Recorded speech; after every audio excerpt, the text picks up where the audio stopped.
बिस्मिल्लाहिर्रहमानिर्रहीम। अस्सलाम वालेकुम नाजरीन, A1 टीवी के साथ मैं हूं सईद और अगजई। नज़र डालेंगे आज की हेडलाइंस पर।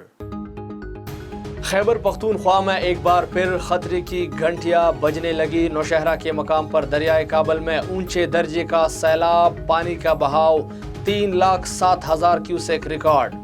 रेड अलर्ट जारी। नौशहरा में पानी मरकजी GT रोड पर आ गया। सवात से आने वाला बड़ा रेला चारसदा पहुंच गया। तोनसा और मियावाली में पानी का बड़ा रेला गुजर रहा है। सिंध में सैलाब ने कई बस्तियां उजाड़ डाली। टंडू मोहम्मद खान के दर्जनों देहात का जमीनी रास्ता मनकता। हजारों अफराद इमदाद के मुंतजिर। टटा से कंबर, शहदाद कोट और शिकारपुर से दादू तक हर तरफ तबाही ही तबाही। फसलें तबाह हो गई। मवेशियों की लाशें पानी में तैर रही है। मुतासिरा इलाकों में बीमारियां फैलने का खदशा। दुकानों में पानी जमा होने से ताजरों को लाखों रुपए का नुकसान। बलोचिस्तान के जिला मस्तूंग में निज़ाम ज़िंदगी मफलूज। दश्त में सैकड़ों मकानात गिर गए।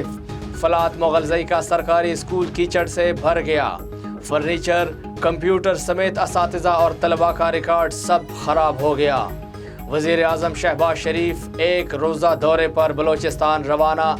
जाफराबाद में वज़ीर आज़म को इमदादी कामों पर ब्रीफिंग दी जाएगी। ये थी अब तक की हेडलाइंस। मज़ीद खबरों के लिए देखते रहिए A1 टीवी। A1 टीवी, सब पे नजर, अंदर की खबर।